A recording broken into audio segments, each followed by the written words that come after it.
Assalamualaikum warahmatullahi wabarakatuh. Perkenalkan, nama saya Mayanti Bewuding, biasa dipanggil Maya. Saya mahasiswa dari Universitas Muhammadiyah Kupang, program studi Pendidikan Bahasa dan Sastra Indonesia semester 6. Tujuan saya membuat video ini adalah untuk memenuhi salah satu tugas mata kuliah yang diberikan oleh Pak Abdul Hamid selaku dosen pengampu mata kuliah teori belajar bahasa. Di sini saya akan menjelaskan, lebih tepatnya menyampaikan refleksi materi kuliah terkait materi teori belajar dan belajar bahasa. Oke, langsung saja.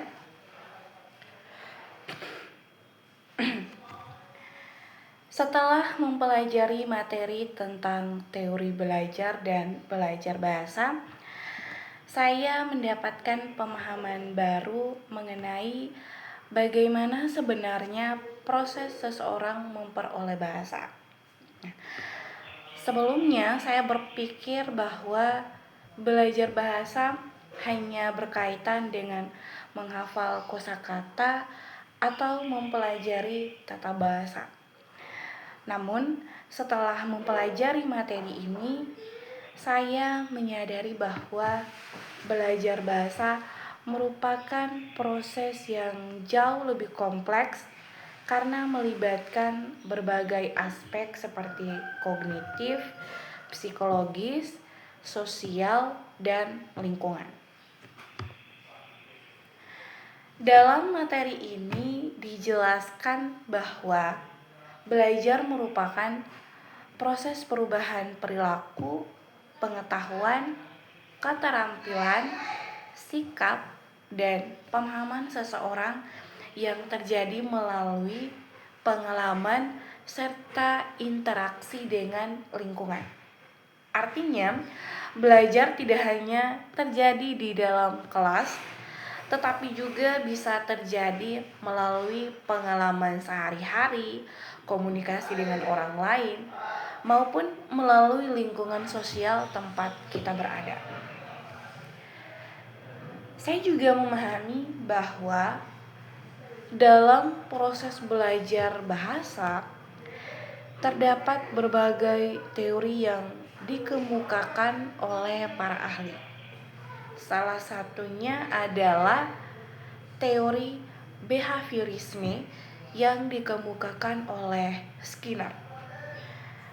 Teori ini menjelaskan bahwa bahasa dipelajari melalui proses stimulus, respon, dan penguatan. Nah, dalam arti seseorang dapat mempelajari bahasa melalui latihan, kebiasaan, dan pengulangan. Misalnya, contohnya ya, seperti ketika seorang anak belajar berbicara dengan meniru kata-kata yang diucapkan oleh orang tuanya. Nah, selain itu, terdapat juga teori nativisme yang dikemukakan oleh Chomsky. Nah, menurut teori ini, manusia memiliki kemampuan bawaan untuk mempelajari bahasa yang disebut dengan Language Acquisition Device atau LAD. Nah, teori ini menjelaskan bahwa manusia sejak lahir sebenarnya sudah memiliki potensi untuk menguasai bahasa. Nah, hal ini juga menjelaskan mengapa anak kecil dapat dengan cepat mempelajari bahasa pertamanya atau bahasa ibu, bahasa pertama ya. Nah, kemudian terdapat juga teori kognitivisme dari Jean Piaget yang menjelaskan bahwa perkembangan bahasa itu berkaitan erat dengan perkembangan kemampuan berpikir anak begitu. Nah, dalam teori ini terdapat proses asimilasi dan akomodasi yang dimana membantu seseorang memahami informasi baru begitu. Nah, selain itu juga ada teori intrasionisme dari Lev Vygotsky yang juga menekankan bahwa bahasa berkembang melalui interaksi sosial dengan orang lain. Nah, dari berbagai teori yang saya jelaskan tadi, saya menyadari bahwa proses belajar bahasa itu tidak hanya dipengaruhi oleh satu faktor saja, tetapi merupakan hasil dari kerjasama dari berbagai faktor seperti kemampuan individu, lingkungan, interaksi sosial, serta proses berpikir. Nah, selain teori-teori yang saya jelaskan tadi, dalam materi ini juga dijelaskan mengenai faktor-faktor yang mempengaruhi pemerolehan bahasa. Nah, faktor-faktor tersebut dibagi menjadi dua, yaitu faktor internal dan faktor eksternal. Nah, kita lihat dari faktor internal. Nah, dari faktor internal ini meliputi inteligensi, bakat bahasa, sikap, serta motivasi dalam belajar bahasa. Nah, sedangkan kita lihat dari faktor eksternal itu meliputi lingkungan bahasa, metode pembelajaran, kompetensi guru, serta media pembelajaran yang digunakan. Nah, maka dari itu, menurut pendapat saya, materi ini sangat penting untuk dipelajari, terutama bagi mahasiswa yang mempelajari bidang bahasa dan pendidikan termasuk saya.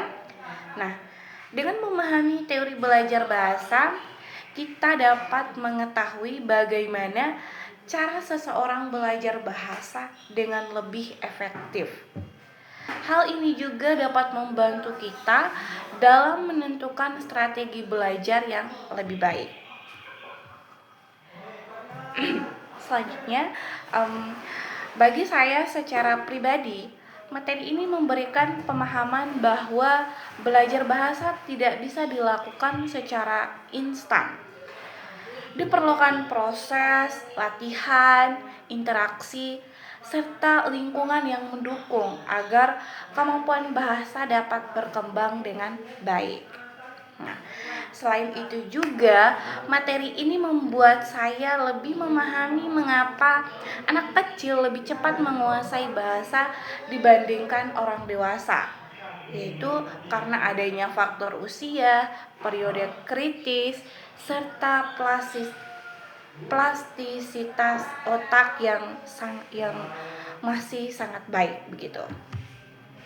Nah, penguasaan materi ini juga memiliki manfaat yang besar dalam kehidupan sehari-hari.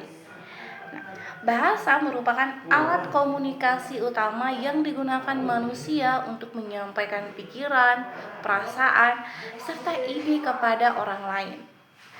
Dengan kemampuan bahasa yang baik, seseorang dapat berkomunikasi dengan lebih efektif, memahami orang lain dengan lebih baik, serta membangun hubungan sosial yang lebih baik pula. Selain itu, dalam dunia pendidikan, materi ini juga sangat bermanfaat, terutama bagi calon guru atau pendidik. Dengan memahami bagaimana proses belajar bahasa terjadi, seorang guru dapat menciptakan metode pembelajaran yang lebih efektif dan sesuai dengan kebutuhan siswa.